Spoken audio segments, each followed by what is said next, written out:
ಎಲ್ಲರಿಗೂ ನಮಸ್ಕಾರಗಳು. ನಾನು ನಿಮ್ಮ ಮಂಜುನಾಥ್. ಆತ್ಮೀಯರೇ, ಈ ವಿಡಿಯೋದಲ್ಲಿ ನಾವು ಆದರ್ಶ ವಿದ್ಯಾಲಯ ಒಂದು 6ನೇ ತರಗತಿ ಪ್ರವೇಶ ಪರೀಕ್ಷೆಗೆ ಆನ್ಲೈನ್ ಮೂಲಕ ಅಪ್ಲಿಕೇಶನನ್ನು ಸಬ್ಮಿಟ್ ಮಾಡಿದ ಮೇಲೆ ಅಪ್ಲಿಕೇಶನ್ನ ಒಂದು ಎಕ್ನಾಲಜ್ಮೆಂಟನ್ನು ಹೇಗೆ ಪ್ರಿಂಟೌಟ್ ತಗೋಬೇಕು ಮತ್ತು ಅಪ್ಲಿಕೇಶನ್ನಲ್ಲಿ ಏನಾದರೂ ಕರೆಕ್ಷನ್ಸ್ ಮತ್ತು ಮಾಡಿಫಿಕೇಷನ್ಸ್ ಏನಾದರೂ ಇದ್ದರೆ ಹೇಗೆ ಮಾಡ್ಕೋಬೇಕು ಅನ್ನೋದನ್ನು ಈ ವಿಡಿಯೋದಲ್ಲಿ ನೋಡೋಣ. ಮೊದಲಿಗೆ ನಮ್ಮ ಚಾನಲ್ಗೆ ಸಬ್ಸ್ಕ್ರೈಬ್ ಆಗಿ, ಪಕ್ಕದಲ್ಲಿ ಕಾಣುವ ಬೆಲ್ ಬಟನ್ ಪ್ರೆಸ್ ಮಾಡಿ ನೋಟಿಫಿಕೇಷನ್ಸಲ್ಲಿ ಆಲ್ ಸೆಲೆಕ್ಟ್ ಮಾಡಿಕೊಳ್ಳಿ. ನಾವು ಮಾಡೋ ವಿಡಿಯೋಗಳ ಅಪ್ಡೇಟ್ಸ್ ಪಡಿತಾ ಇರಿ. ನೋಡಿ, ನಾವು ಈ ಒಂದು ನಮ್ಮ ಸಬ್ಮಿಟ್ ಆಗಿರ್ತಕ್ಕಂಥ ಅಪ್ಲಿಕೇಶನ್ನ ಒಂದು ಪ್ರಿಂಟೌಟ್ ತೆಗೆದುಕೊಳ್ಳೋದ್ರ ಸಲುವಾಗಿ ಸ್ವೀಕೃತಿಯನ್ನು ತೆಗೆದುಕೊಳ್ಬೇಕಾದ್ರೆ ಈಗ ಒಂದು ಆದರ್ಶ ವಿದ್ಯಾಲಯ ವೆಬ್ ಪೇಜ್ನ ಒಂದು ಹೋಮ್ ಪೇಜ್ಗೆ ಬರಬೇಕು. ಬಂದು ಇಲ್ಲಿ 2024-25 6ನೇ ತರಗತಿಗೆ ಪ್ರವೇಶ ಈ ಬಟನ್ ಮೇಲೆ ಕ್ಲಿಕ್ ಮಾಡಿ ಅರ್ಜಿ ಸ್ವೀಕೃತಿಯನ್ನು ಮುದ್ರಿಸಿ ಪ್ರಿಂಟ್ ಎಕ್ನಾಲಜ್ಮೆಂಟ್ ಅಪ್ಲಿಕೇಶನ್ ಇದ್ರ ಮೇಲೆ ಕ್ಲಿಕ್ ಮಾಡಬೇಕು.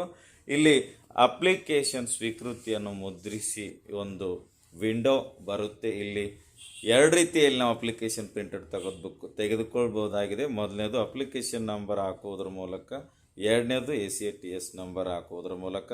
ನಾನೀಗ ACATS ನಂಬರ್ ಹಾಕಿ ಅಪ್ಲಿಕೇಶನನ್ನು ಒಂದು ಸ್ವೀಕೃತಿಯನ್ನು ಪ್ರಿಂಟೌಟ್ ತೆಗೆದುಕೊಳ್ತಾ ಇದ್ದೇನೆ. ನೆಕ್ಸ್ಟು ಇಲ್ಲಿ ಸೆಕ್ಯೂರಿಟಿ ಕೋಡನ್ನು ಹಾಕಬೇಕು.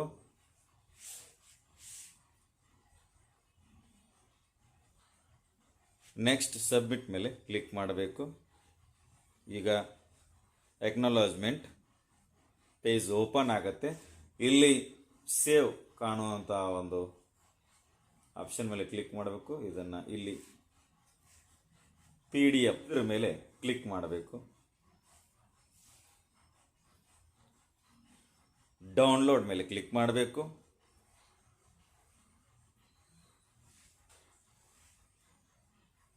ಈಗ ಸ್ವೀಕೃತಿ ಎಕ್ನಾಲಜ್ಮೆಂಟ್ ಡೌನ್ಲೋಡ್ ಆಯಿತು. ಇದನ್ನು ನಾವು ಪ್ರಿಂಟ್ ತೆಗೋಬಹುದು. ಇನ್ನು ಅಪ್ಲಿಕೇಶನ್ನಲ್ಲಿ ಮಾಡಿಫಿಕೇಷನ್ ಅಥವಾ ಕರೆಕ್ಷನ್ಸ್ ಹೇಗೆ ಮಾಡೋದಂದರೆ ಬ್ಯಾಕ್ ಬರಬೇಕು. ಇಲ್ಲಿ ಅರ್ಜಿಯನ್ನು ಮಾರ್ಪಡಿಸಿ ಮಾಡಿಫೈ ಅಪ್ಲಿಕೇಶನ್ ಈ ಒಂದು ಬಟನ್ ಮೇಲೆ ಕ್ಲಿಕ್ ಮಾಡಬೇಕು. ಅಪ್ಲಿಕೇಶನ್ ಮಾಡಿಫೈ ಸಲುವಾಗಿ ನಾವು ಅಪ್ಲಿಕೇಶನ್ ಮಾಡಿಫೈ ಒಂದು ಆಪ್ಷನ್ಗೆ ಬಂದಾಗ ಅರ್ಜಿ ಸರಿಪಡಿಸಲು ಆಯಾ ಆದರ್ಶ ವಿದ್ಯಾಲಯವನ್ನು ಸಂಪರ್ಕಿಸಿರಿ. ಆನ್ಲೈನ್ನಲ್ಲಿ ಅರ್ಜಿಯನ್ನು ಮಾರ್ಪಾಡು ಮಾಡುವಂಥ ಆಯ್ಕೆಯನ್ನು ಒದಗಿಸಲಾಗಿಲ್ಲ ಅಂತ ಒಂದು ಸೂಚನೆ ಇಲ್ಲಿ ರನ್ ಆಗ್ತಾ ಇದೆ.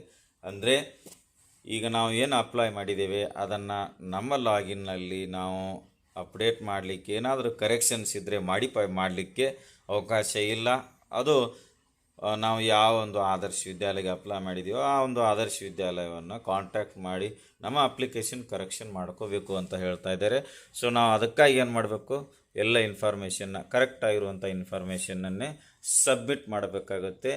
ನಮ್ಮ ಲಾಗಿನ್ನಲ್ಲಿ ಅಪ್ಲಿಕೇಶನ್ ಮಾಡಿಫಿಕೇಷನ್ಗಾಗಲಿ, ಅಪ್ಡೇಷನ್ಗಾಗಲಿ, ಕರೆಕ್ಷನ್ಗಾಗಿ ಅವಕಾಶ ಇರುವುದಿಲ್ಲ. ಸೊ ಇದಿಷ್ಟೇನಪ್ಪ ಅಂದರೆ ನಾವೊಂದು ಆದರ್ಶ ವಿದ್ಯಾಲಯದ ಅಪ್ಲಿಕೇಶನನ್ನು ಹೇಗೆ ಪ್ರಿಂಟೌಟ್ ತಗೋಬೇಕು ಮತ್ತು ಮಾಡಿಫಿಕೇಷನ್ಗಾಗಿ ನಾವು ಆದರ್ಶ ವಿದ್ಯಾಲಯವನ್ನು ಕಾಂಟ್ಯಾಕ್ಟ್ ಮಾಡಬೇಕು ಅನ್ನೋವಂಥ ಒಂದು ಮಾಹಿತಿಯನ್ನು ಈ ವಿಡಿಯೋದಲ್ಲಿ ನೋಡಿದೆವು. ವಿಡಿಯೋ ಇಷ್ಟ ಆದರೆ ಲೈಕ್ ಮಾಡಿ, ಉಪಯುಕ್ತ ಅನಿಸಿದರೆ ಶೇರ್ ಮಾಡಿ ಮತ್ತು ಈ ರೀತಿ ವಿಡಿಯೋಗಳಿಗಾಗಿ ನಮ್ಮ ಚಾನಲ್ಗೆ ಸಬ್ಸ್ಕ್ರೈಬ್ ಆಗಿ, ಪಕ್ಕದಲ್ಲಿ ಕಾಣುವ ಬೆಲ್ ಬಟನ್ ಪ್ರೆಸ್ ಮಾಡಿ ನೋಟಿಫಿಕೇಷನ್ಸಲ್ಲಿ ಆಲ್ ಸೆಲೆಕ್ಟ್ ಮಾಡಿಕೊಳ್ಳಿ. ನಾವು ಮಾಡೋ ವಿಡಿಯೋಗಳ ಅಪ್ಡೇಟ್ಸ್ ಪಡಿತಾ ಇರಿ.